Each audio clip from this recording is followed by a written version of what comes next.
Devasutam Devam Kansachanuramardanam Devaki Paramanandam Krishnam Vande Jagadguru.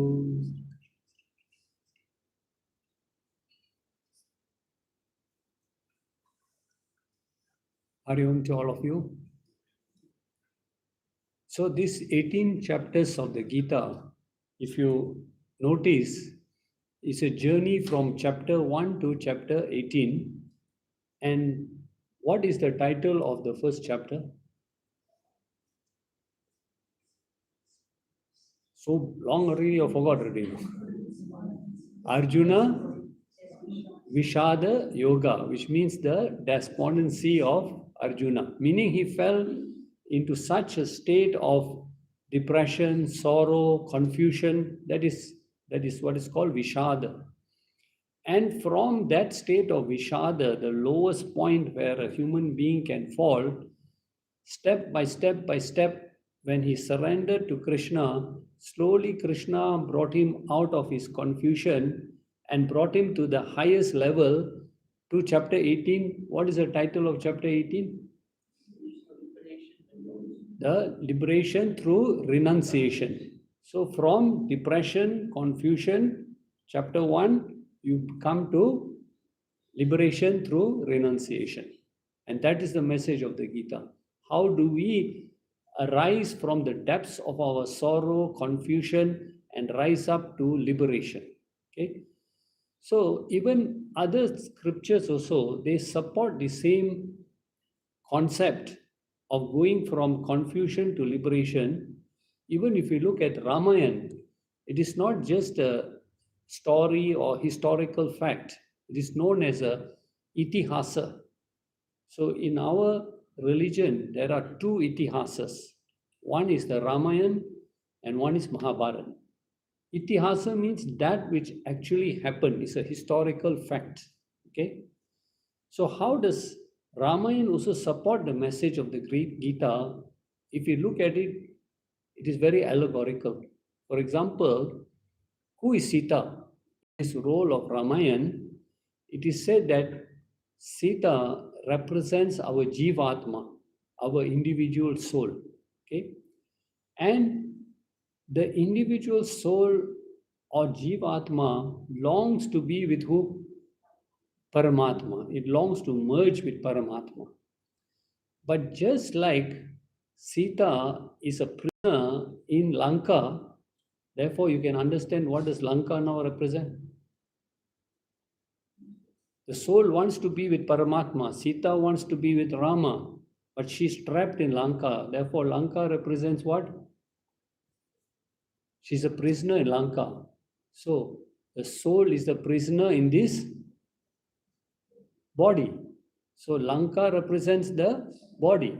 Okay?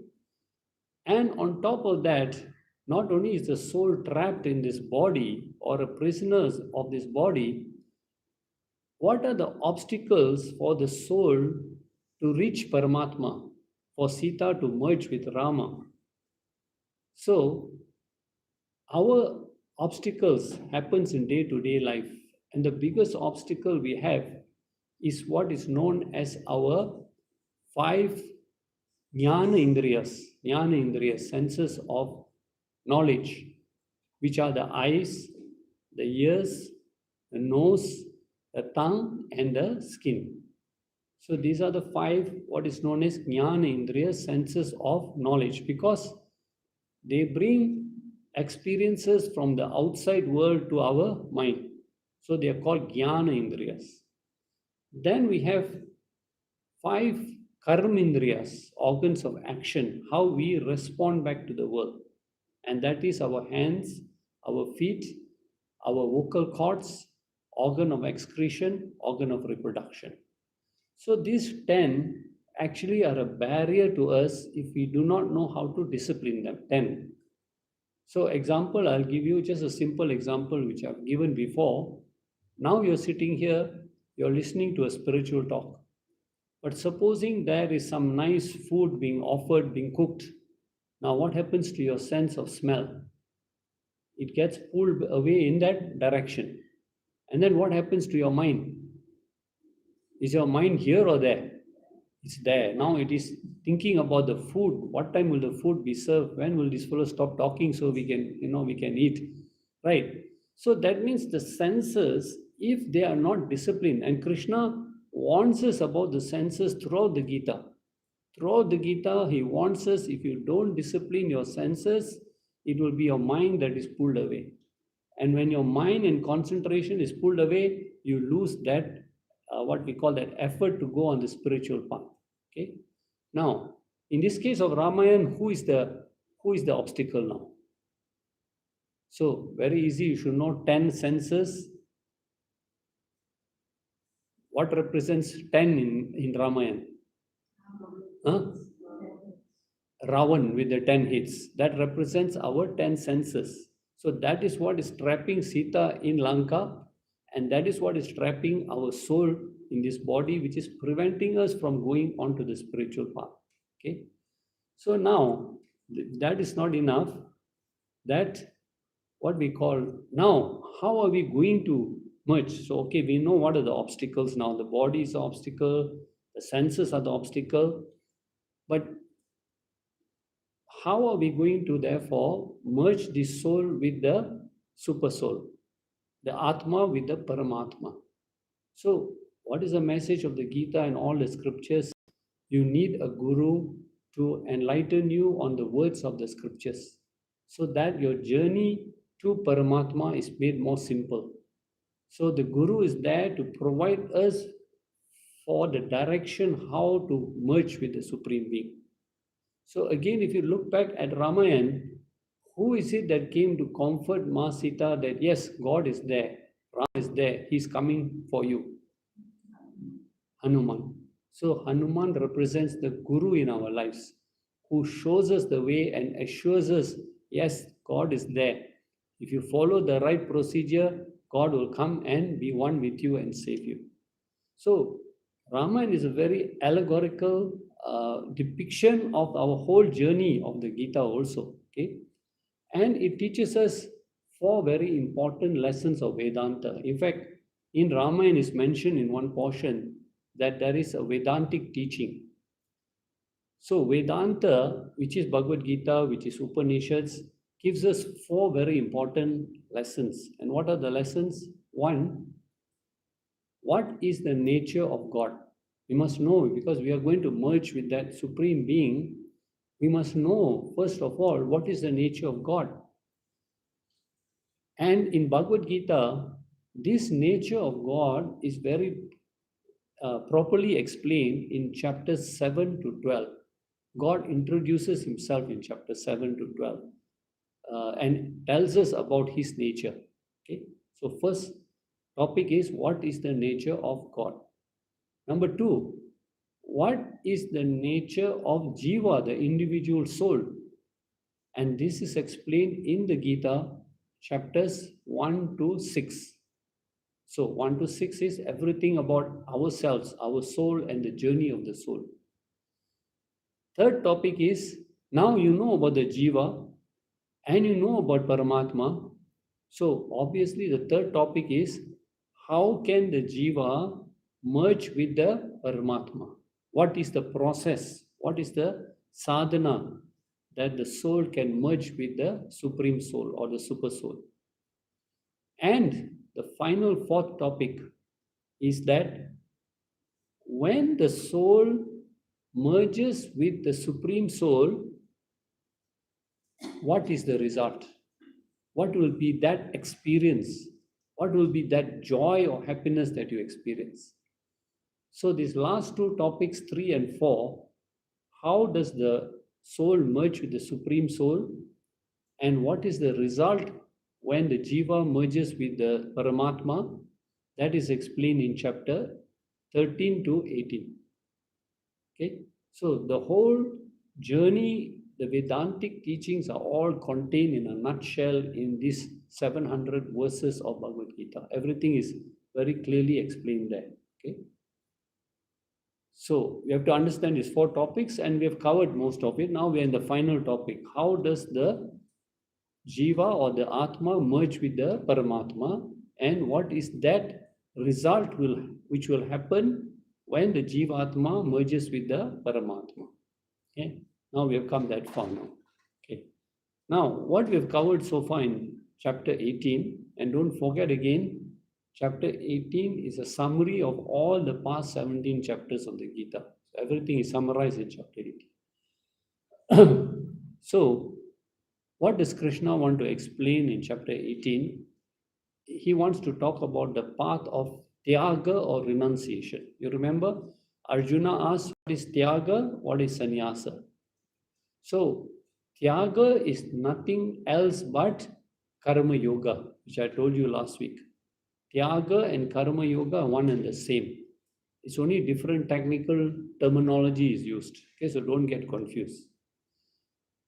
And therefore, for us to practice Tyaga or Karma Yoga, Krishna says there are 6 topics that you must be mindful. If you are a master of these 6 topics, your journey in the path of Karma Yoga will be very smooth.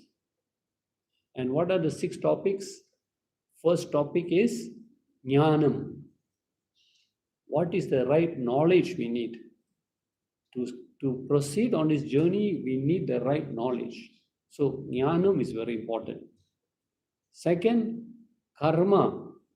What is the right action I have to do to proceed on this journey?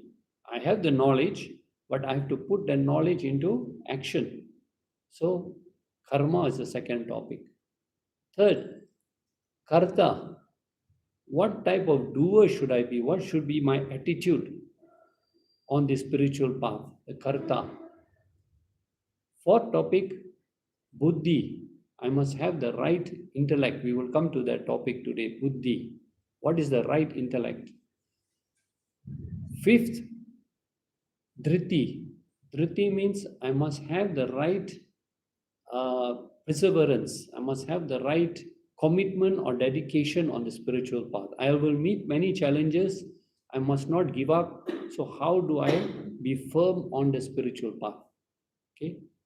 And the final topic is, if we follow all these 5 topics in the right way, final topic is Sukham. What is real Sukham? What is the right definition of Sukham? Now, all these 6 topics, if we follow, what is the outcome was given to us in chapter 5, verse 11. If you go back to chapter 5, verse 11, you will see what Krishna said there. If you follow the path of Karma Yoga, what will be the end result? Which is on page 104. The Karma Yogis perform action with their senses, with their mind, intellect and body, all under their control, very well disciplined, shaking off attachment for the sake of Atma Suddhi. Atma Suddhi is self-purification.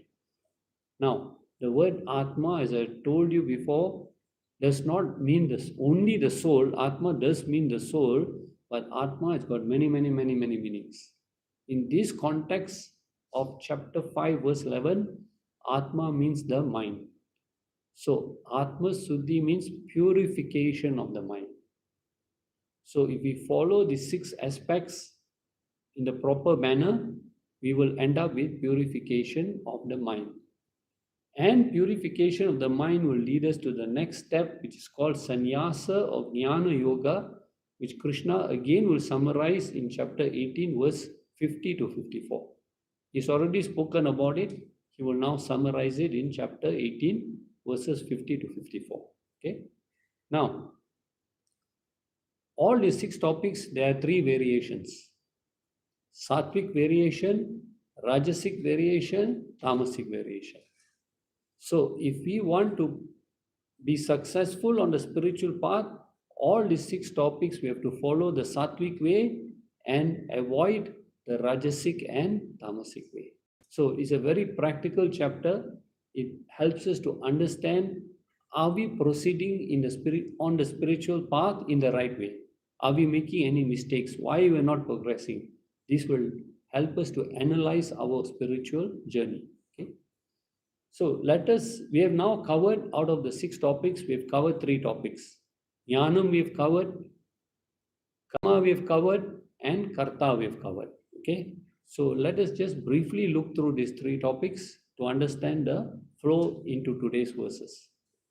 Now, first we talk about Jnanam, which is covered in verses 20, 21, and 22. The 3 types of Jnanam. Okay. Now, just think,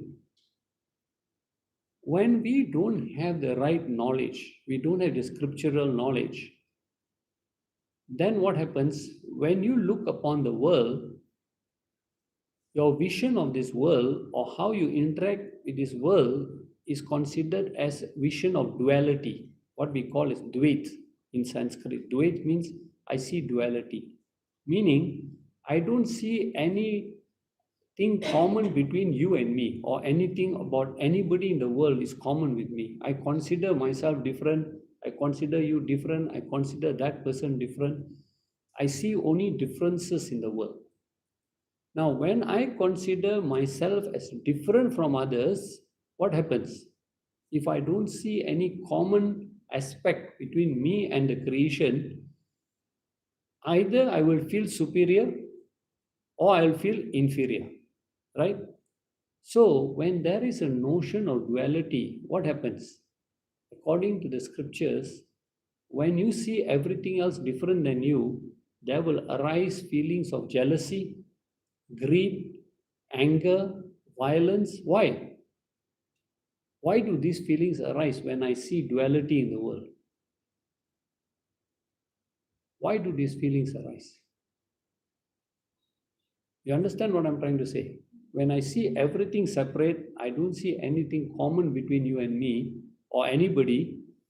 All these feelings, why do they arise?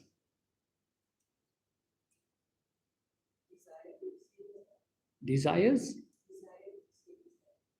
Sorry, desires?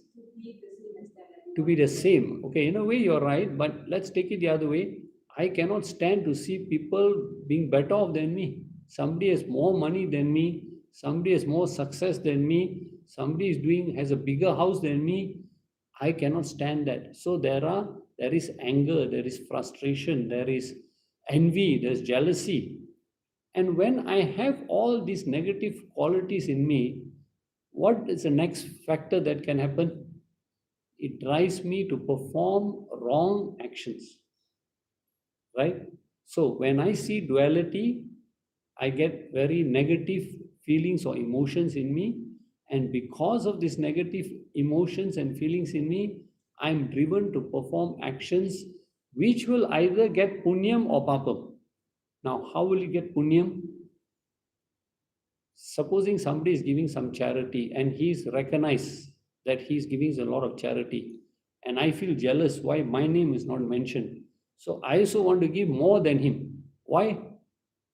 Because I want people to say that I am a greater devotee than that person. So when I give charity, dhanam, that is a good act, but because I'm giving with ego, there is punyam which I have to come back again and what you call exhaust that punyam.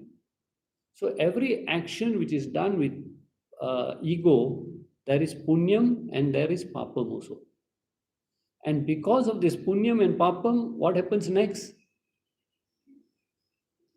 Huh? Punarapi jananam, punarapi maranam, and you're trapped in this cycle. So you can see how duality, my knowledge, if it is duality, how it creates problems. Now, what is the opposite of that? When I see oneness in the whole creation, when I see oneness in the whole creation, I don't have all these negative feelings. But what happens? When I see oneness in this creation, there arises in me love, compassion, humility, non-violence, attitude to help others, because I see that oneness in creation. And when all these positive qualities arise in me, all my actions will be pure or impure? Pure or impure? Pure, right? All my actions will be pure because they're driven by love, compassion, non-violence, no sense of ego, etc. So when my actions are pure, what happens? There is no more punarapi jananam, there is no more punarapi maranam. I have exhausted all my karmas. So therefore, we have to start with the right knowledge, which Krishna has explained. Then he talks about karma or action in verses 23, 24, and 25.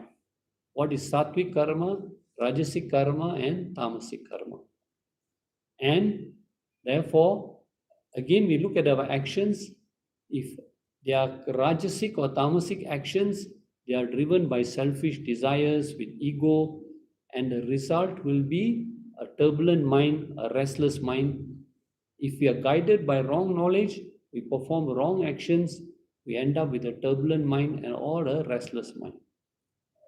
And if we have right knowledge, we perform all our actions with that vision of oneness, then all our actions are surrendered to the Lord with the attitude of Ishvara Arpanam, Ishvara Prasadam. What is Ishvara Arpanam? All my actions are done as a service to the Lord. Every action I can convert into worship, into prayer. When I consider, I invoke God in my mind and I perform all my actions, considering my actions as a service to the Lord. So they become Ishvara Arpanam. And my attitude to whatever result happens, whether positive or negative, it is Ishvara Prasadam. It is coming from the Lord, it is Prasad. So whether it is positive, I accept. Whether it is negative, I accept it. So that is explained to us in 23, 24, and 25. Then he talks about the karta or the doer, the third topic, in verses 26, 27, and 28. Sattvic karta, rajasic karta, tamasic karta. So who is a rajasic karta? He is always filled with impure thoughts, jealousy, desires, extreme selfish desires. He is swayed by raga dvesha, likes and dislikes, they sway him. And the tamasic person is always stubborn, doesn't want to listen to anybody, doesn't want to take anybody's advice, and always procrastinating in his work. But what about a sattvic karta? A sattvic karta, Krishna says, free from attachment, devoid of ego, and when it comes to his work, he has great enthusiasm. He puts full energy, full effort in his work because he does it with a love for God. So everything to him is with full enthusiasm. And he is unaffected by success or failure. He leaves that to the Lord. He surrenders that to the Lord. So now the three topics he has covered. Now today we will look at the three more topics. Buddhi, Dhriti, and Sukha. Okay. So now we come to verse number 29. Okay. So verse number 29, the Lord says, he addresses Arjuna as Dhananjaya. So Dhananjaya means winner of wealth. That is one of the names of Arjuna, Dhananjaya. And you know, every time when Krishna uses a different name to address Arjuna, Arjuna also uses different names to address Krishna. It is not simply they are just using any words. There is a context in that particular verse. So in this case, why Krishna is using the word Dhananjaya, winner of wealth, it means just like Arjuna, you have gone into so many battles, you have been victorious in your battles, you have earned a good name, a good reputation, you have earned so much of wealth. In the same way, you can also gain victory on the spiritual path if you follow my teachings. That is what Krishna is telling him. If you follow my teachings, you will also gain victory on the spiritual path. So you will gain a lot of name and fame also. Okay. So how will you do this? And Krishna again uses another very important word in this verse 29. He says, Srunu. Srunu means listen, be alert, pay attention. Because why? When he wants to stress a very important point, he keeps on using this word Srunu. So to catch back the attention of Arjuna again. Okay. Listen very carefully and pay attention. Okay. So what is he going to talk about? Now he's introducing the topic. He's saying, I'm going to speak to you about the Vedam. Vedam means classification. Why classification? Because there are three types of what I'm going to discuss about. There is a Sattvic classification, Rajasic, and Tamasic. So he's saying, listen very carefully, because this is going to make a difference. If you understand and apply it, you will see the success on the path of Karma Yoga. So what are the three classifications? First thing he says, I'm going to talk about Buddhi, meaning the intellect. Now, intellect, we all know, is a very important gift that has been given only to who? Only to human beings. Animals, plants, insects, birds, no creature, no creation of the Lord has been given this buddhi and the intellect. So all of us in this human form have been gifted with buddhi. But then even Krishna says, it is not that just because you've been gifted with the buddhi that it cannot lead you in the wrong direction. Although the intellect helps us in discriminating between right and wrong, between good and bad, yet Krishna says there are three types of intellect. There can be a sattvic, a rajasic, or a tamasic intellect. Now, what does that tell us? That tells us one very important thing. Supposing 20, 30, 40 people come for a spiritual lecture, okay? So the same lecture is given to the same group of people. But because you all have different buddhis, I'm not saying you, I'm just giving an example. You all have sattvic buddhis. So if you have different buddhis in 40, 50 people, some have sattvic buddhi, some have rajasic buddhi, some have tamasic buddhi, when they leave the hall, will all of them take back the same message? So you see, the knowledge can be one, the knowledge can be correct, but how you receive the knowledge depends on the quality of your buddhi. So if you have sattvic knowledge, you will take back the right knowledge. Rajasic and tamasic buddhi, you will take some other different interpretation and go back. That's why many people, they get confused. Sometimes they read the scriptures, they end up with totally different interpretations, which are totally different from what the scriptures are trying to tell you. Is it the fault of the scripture or the fault of the person reading it?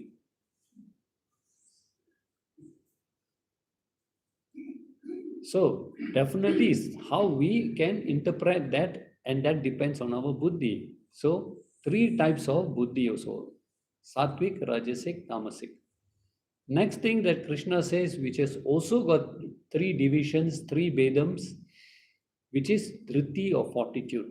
Okay, and that also is very important, because supposing I have the knowledge, I have the right buddhi, I've understood the knowledge, but I don't apply it because I don't have that what you call fortitude. I don't have that commitment, and when challenges come, I'm unable to meet those challenges, and I just give up the spiritual path. So doesn't mean that even if you are equipped with the right knowledge, but you must also have dhriti, you must have commitment, discipline, forbearance to meet all the different challenges, overcome the challenges, and not give up on your spiritual path. Okay, so dhriti also, Krishna says, I will talk about. Okay, so two topics he says. And what about this buddhi and dhriti? He says, eva, indeed, these two, they are trividam, they are of three types. And he says the three classifications are based on gunataha, based on the three gunas: sattvic, rajasic, and tamasic. Okay. So now he says, I'm going to prokchamanam, I'm going to declare, I'm going to explain it to you. And how am I going to explain to you? Because these are two very important topics. That's why I've used the word srunu, to make you wake up, to make you pay attention. He says, I'm going to explain in Ase Sena. Ase Sena means very elaborately in detail, I'm going to explain to you. Okay, not just briefly, but in detail. And on top of that, I'm going to explain to you Pritak Tvena. So two words is used here. Ase Sena, Pritak Tvena. Ase Sena means very elaborately in detail. Pritak Tvena means individually I will talk to you about it. That means I'm not just going to generalize the whole thing. I'll tell you about Sattvic, I'll tell you about Rajasic, I'll tell you about Tamasic, all separately I'll tell you and explain to you. Okay, very clear. Okay. So, the thing is, we must understand once we understand all the 6 topics and apply it, our ultimate goal, we have 2 choices. You see, on the spiritual path or even in the worldly path, we have 2 choices. One is called Shreyas, Shreyas, Shreyas. Okay, and the opposite of Shreyas is called Preyas, Preyas, Preyas. So you have Shreyas and you have Preyas. Now, what is the difference? First thing first, it is human nature that whenever we perform any actions or we start anything, we want quick and instant results, right? Right? Nobody wants to wait, everybody wants quick and instant results. Okay. So some people come for few Gita classes and then they ask why we cannot get moksha. Now the question is, why is the spiritual journey so difficult? Why is it so challenging? We want quick results, we want instant results, but we start on the spiritual journey, we find it very difficult, very challenging. Why is that? Have you ever thought about it? Why do you find it so challenging? Why do you find it so difficult? In fact, Bhagavad Gita has got how many verses? 700 verses. And you tell people read Bhagavad Gita, they say, yo, 700 verses, how to read? 700 verses also they don't want to read. So they tell me, they ask me, they say, can you just condense everything into just simplified, give me just a simple message of Gita. So what is the most simplified message I can give you of the Gita? You don't want to read 700 verses. What is the most simplified message I can give you? Huh? Sorry, say. Huh? Forget it. No, the most simplified message I can give you is take the first word of the Gita, which is, what is the first word of the Gita? Chapter 1, verse 1. Dharma. And take the last word of the Gita, chapter 18, verse 78. Last word is what? Mama. Take Dharma, Mama, which means my Dharma, which means my duty. That is the shortest message I can give you. Then not enough, they are not happy. Then they ask, but brother, what is Dharma, Mama? Then what else can I tell them? Come for Gita class. How to explain Dharma, Mama now in such a short while? So we all want quick result. But why is the spiritual part so challenging? We mustn't forget that we have journeyed through so many different life forms, isn't it? We have journeyed, and we have picked up so much of wrong notions, wrong ideas, wrong knowledge. And now you decide, I want to go on the spiritual path. Can you imagine how much of dirt you have to wash away first? How much of wrong thoughts, ignorance, wrong thinking, all this. So that's why when we try to train our mind to be disciplined, to go on the spiritual path, first we have to deal with all the garbage and the rubbish that we have been carrying with us for so many lifetimes. That is going to take time to wash away. So that's why the scriptures tell us you have 2 choices. You have the Shreyas path and the Preyas path. Now, what is the difference? And the Katha Upanishads talks about these 2 parts. Okay, Shreyas is something you do for long-term gain, long-term. So Shreyas is long-term. It is a righteous path. It is a correct path. It's the path of Dharma. So you must have patience if you want that outcome, right? It is going to take time. Opposite to Shreyas is prayas, which means instant pleasures, immediate results, right? So example is, you are leaving your house now, you are coming for Gita class. Are you looking for Shreyas or prayers? Shreyas, right? Because you know that I'm going to go there, but I'm not going to get immediate enlightenment. It's going to take some time. There are obstacles I have to meet, but I want to go on that journey. But when you're prepared to leave the house, suddenly your good friend calls and says, "Where are you going?" "I'm going for Gita class." "Hey, come now, come to Coffee Bean. I'll treat you for coffee and cake." What is that? Shreyas or prayers?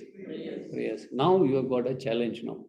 Do I go for Shreyas or do I go for prayers? And nine times out of 10, you will do what? Prayers. Because why? Instant gratification. So that requires no discipline, that requires no sacrifice. But path of Shreyas requires discipline, requires sacrifice. So it's a decision you have to make. And the same thing Arjuna asked or told to Krishna in chapter 2, verse 7, when he surrendered to Krishna. That is a very beautiful verse. What was that verse again? What it was? Chapter 2, verse 7, when he surrenders. Karpanya dosho pahata swabhava prachami tvam dharma samudacheta yakshreyi shitan bruhitan me shishyasteham shadimam tvam prapanam. He said, Prapanam, I'm surrendering to you. To Krishna is telling him on the battlefield, I'm surrendering. But why am I surrendering? Yak Shreyas. I'm surrendering to you because I want to go on the path of Shreyas. I want to go on the path of Dharma, on the path of goodness. I don't want instant results. So I'm surrendering to you. Show me the path of Shreyas, not prayers. So in Kathopanishad, both these parts are discussed, the Shreyas path and the prayers path.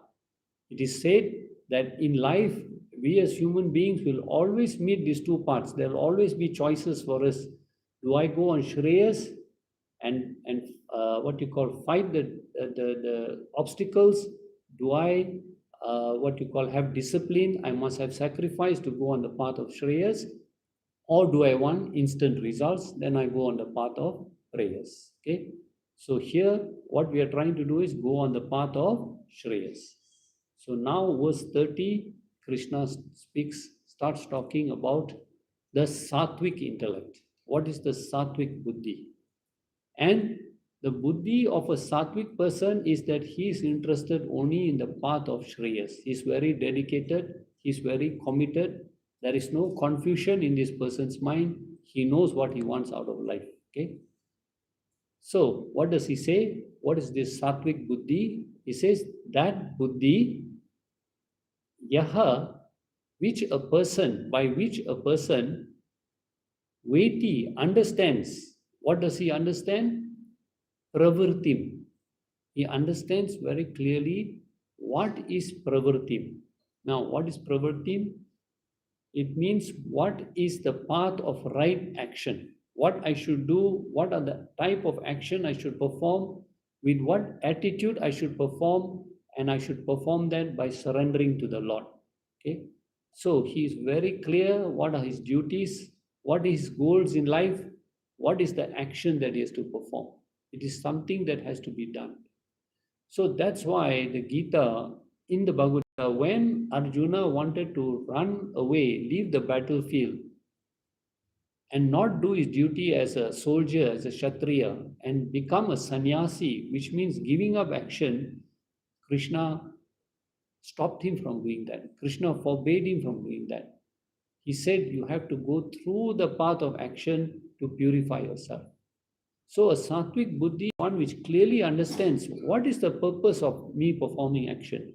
What is the purpose of me doing my duties, fulfilling my duties as a student, as a child, as a parent, as a businessman, as a leader of the community? What are my responsibilities? I should understand very clearly, and with what attitude should I undertake all my actions? So Pravrtim, very clear about that. And we should all be clear about that. Second, what is he clear about? cha, and the path of nivrittim. Nivritti means path of jnana yoga. Pravrittim is path of karma yoga. Nivrittim is path of jnana yoga. Now, what do we mean by that? You also must be very clear that you have to keep your time aside to study the scriptures, to do reflection, contemplation, meditation. Find every day some quiet time. And that's why you must realize the importance of the scriptural knowledge. We must not consider that the knowledge in the scriptures is something very ancient. Because I always tell people, to me, the Bhagavad Gita is one very important message. It is telling you how to discipline your mind. That's all. The main message of the Gita, if you really understand, is telling you how to discipline your mind. Once you have disciplined your mind, you have it under your control, you will succeed on the material path, you will succeed on the spiritual path, is it not? So, the whole message of the Gita is, and that is told so beautifully in chapter 6, verse 5 and 6, where Krishna says, your mind can be your best friend, the same mind can be your worst enemy. That mind which is filled with what we call impurities and which is not in your control is your worst enemy. It will drag you down. And that same mind which is filled with purity and which is in your control will take you to the right path. So, how many minds do we have? When I ask this question, everybody gets confused. Then you start looking at each other. Hey, how many minds are? One or two? We only have one mind. So that one mind, that's all you have. Whether you put it on the path of Shreyas or you put it on the path of Preyas, that's your decision. Okay.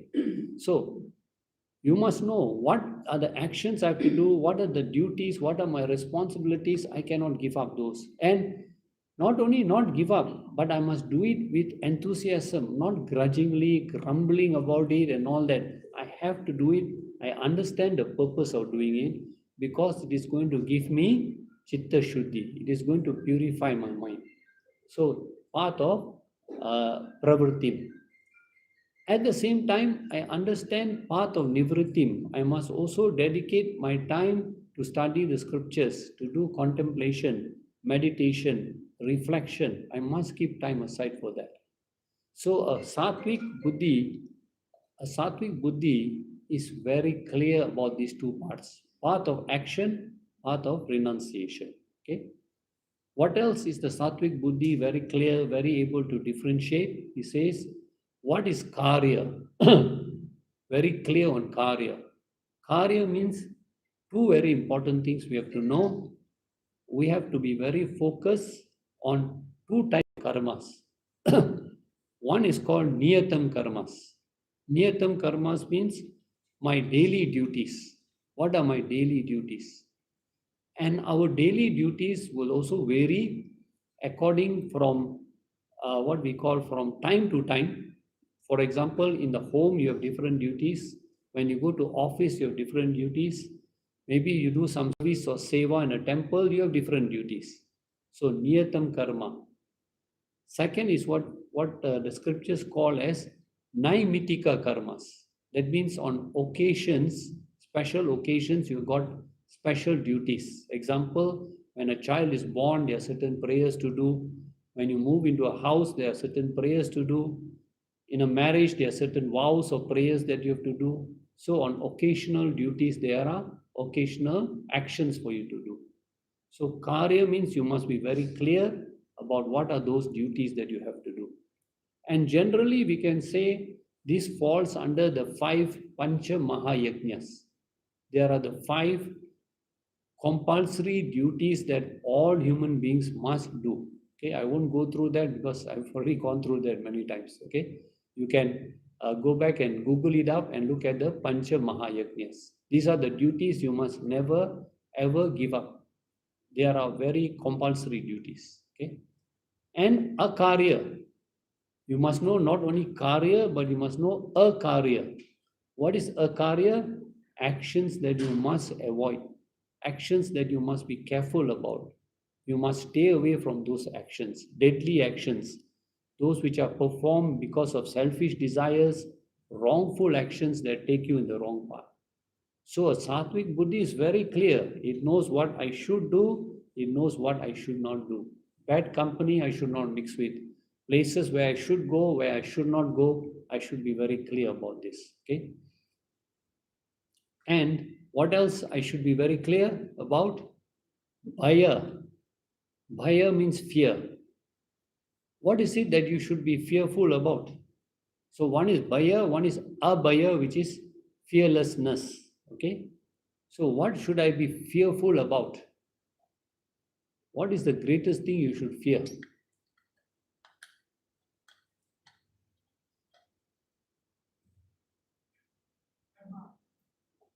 Sorry? Karma, is it? You said karma? Karma. What should you fear about karma?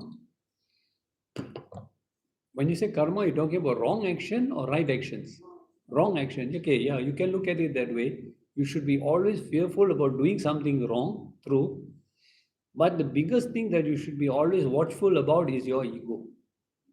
Ego is the most powerful thing that can take us in the wrong direction.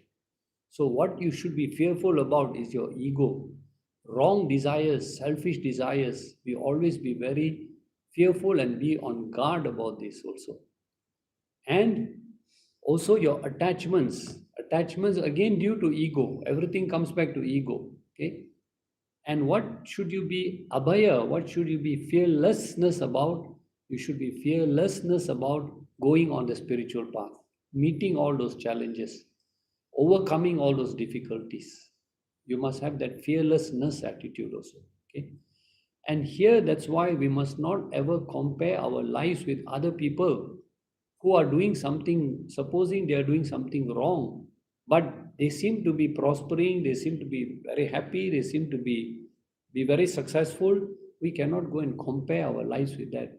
So a Sattvic Buddhi is very clear. I know what is right, I know what is wrong. I don't have to look at the lives of other people to determine this. So fear and fearlessness also. Okay. And we therefore, when we say we have to stay away from certain, if you see the wrong type of company, you should stay away from them. You know the places where you shouldn't go, you should stay away from them. So that is something you have to be very careful about. Okay. Now, Adi Shankaracharya gave a very beautiful example. He said, he's talked about fear and fearlessness. He said, just like if you have to go through a jungle or a forest, what should you be fearful about? When you know you have to make a shortcut through a jungle or a forest, what have you got to be fearful about? Animals or insects or being attacked by, by ferocious animals. So he says the world is like a jungle, it's like a forest. When you're walking through the world, there are so many attractions and distractions. So this is what you got to be fearful about. Just like if you were to walk through a forest and face, you be always very careful about these dangerous animals and all that. Same way he said the world also is like a jungle or a forest. When you encounter, when you go into a jungle into a world, there are many attractions and distractions, and this is what you got to be fearful about. Okay. It does not mean that you will be a recluse at the same time, that I sit in the house, I don't want to go out so that nothing will tempt me. No. You have to have that inner strength, that inner aptitude to be able to handle all this. Okay. So what else is Sattvic intellect very clear about? What is bandham? What is going to cause my bondage? What type of actions will cause my bondage? Actions driven by greed, selfishness, ego, envy, jealousy, lust, that will cause my bondage. So again, a Sattvic intellect is very clear. What are the actions that will cause my bondage? And at the same time, what are the actions that will cause my moksha, which will give me liberation, which will get me out of this bondage? Obviously, those are the selfless actions, actions which are driven by compassion, by love, by humility, by non-violence, etc. Also, okay. So, this is what is called a Sattvic intellect. Okay. Now, the next verse, Krishna is going to talk about Rajasic intellect. What is the Rajasic intellect? So that is verse 31. He says the Rajasic intellect is that which Prajananti, it understands, it knows also. Rajasic intellect is not a dull intellect. It understands, but unfortunately, ayathavat eva, it understands everything wrongfully. So why a Rajasic intellect, which is filled with what we call greed, anger, jealousy, lust, etc., selfishness, is always in a state of confusion and doubts. Okay, so everything it lacks spiritual knowledge. Now, when the Rajasic intellect lacks spiritual knowledge, so everything that, as I said, you have a sattvic, Rajasic, Tamasic person come and listen to a spiritual lecture, all three will go back with different conclusions. So a Rajasic intellect is also that which understands things but wrongly. Okay. And you think, if you think carefully, among the four Purusharthas, what are the four Purusharthas? Dharma, Kama, Artha, Moksha. Among these four factors, which one do you think will be the Rajasic intellect will be the most confused about? Kama, no problem. He knows how to satisfy all his desires. Artha, no problem. He knows how to accumulate as much possessions as he wants. What will be his confusion always be on? Dharma and moksha. What is the right conduct and how to attain moksha? So the confusion is always there about dharma and moksha. So here he says that confusion is on what is dharma and adharma. What is dharma, righteous conduct? What is adharma, what is wrong conduct? Right? What is positive, what is negative? And one of the most classic examples of confusion is Arjuna's confusion on the battlefield when he thought or when he said to Krishna, the act of killing on the battlefield, which is the obligatory duty of a soldier. Can a soldier do his duty on the battlefield without killing? Cannot. When you want to do it, when you want to take up the role of a soldier on the battlefield, obviously killing will be involved. But how did Arjuna look upon killing on the battlefield? If you go back to chapter 1, verse 45, you will see what is Arjuna's definition of killing on the battlefield. So we go back to chapter 1, verse 45, which is on page 21. Okay. He tells Krishna now, he doesn't want to fight the battle. So he's analyzing everything for Krishna. So he tells Krishna, Alice, what a great sin we are going to commit by slaying our own people for the greed and or pleasure of the kingdom. So he looks upon his duty, which requires him to protect Dharma, and to protect Dharma he has to kill, but he looks upon it as sin. But then, what does Krishna tell him in chapter 2, verse 33? He tells him the opposite. Go to chapter 2, verse 33. Page 39. Arjuna says killing is a sin. Krishna tells him in chapter 2, verse 33, now if you will not wage such a righteous war, you are here standing on the side of Dharma to protect Dharma, you are supposed to destroy adharma, that is the duty of a soldier. If you will not wage such a righteous war, then abandoning your duty and losing your reputation, you will incur sin. So you see, he challenges everything that Arjuna tells him, he challenges point for point. You say killing is a sin because you're looking at things in the wrong way. But Krishna says, no. In your case, in that specific situation, if you don't kill and you run away from the battlefield, that is called sin also. And again, all this confusion of right duty, wrong duty, you can see in the Mahabharata. Again, if you look at the case of Yudhishthira, even Yudhishthira fell into the same confusion.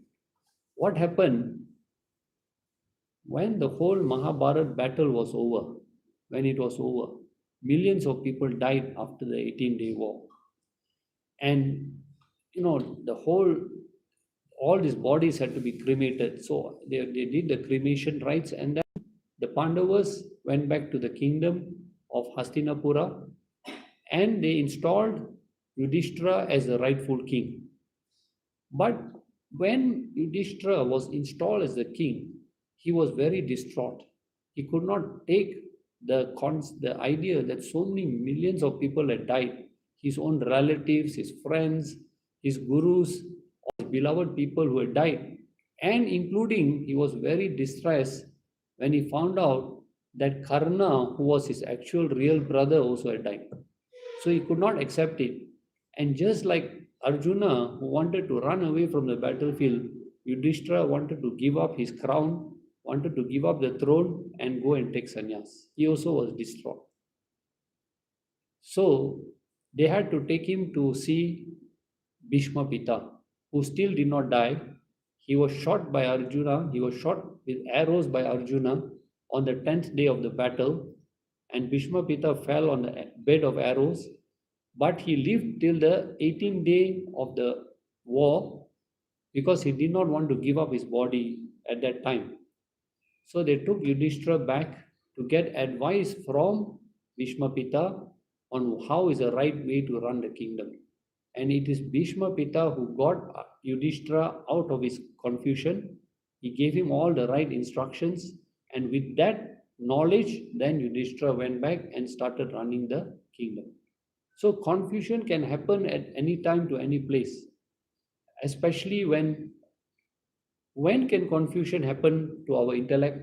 When the wrong tendencies take over, anger, greed, jealousy, pride, when all these take over, our intellect gets confused. We cannot think clearly. See, that's why anger is known as temporary insanity. You know that? Anger is known as temporary insanity. A person knows that he should not give in to anger, but when anger overtakes him, he starts doing the wrong things. He might say the wrong words. He may use violence.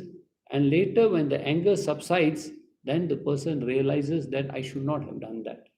So all these impurities are very, what we call, an impediment on our spiritual path.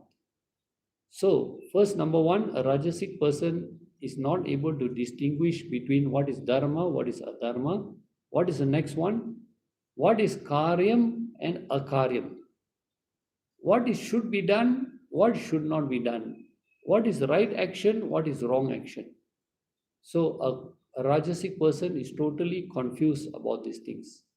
And this is why I said earlier, when a Rajasic person sees somebody doing wrong actions and getting prosperous, getting successful, getting famous, he just follows what that person does. He cannot distinguish between right actions and wrong actions. And Krishna says that is a Rajasic Buddhi. Okay. So we will come back next week and we will carry on with the verses. Now next week will be our last class. We'll have to stop for Gita Jayanti, which starts on the following week on the 14th. Okay. So it's another great opportunity for all of you. Do try to come as many days as you can for the 18 days. Every day there will be a different chapter will be discussed. Different speakers are there. So do come on every day if it's possible. Okay. It will give you a good overview of the Bhagavad Gita. Okay. Starts on the 14th of November. Okay. And for weekday, the program is in the evening, 7 to 9. When it's on a Sunday, it's in the morning from 11 to 1 p.m. Okay. Right, we end with the prayer. Vasudeva Sutam Devam Kansa Chanura Mardanam Devaki Paramanandam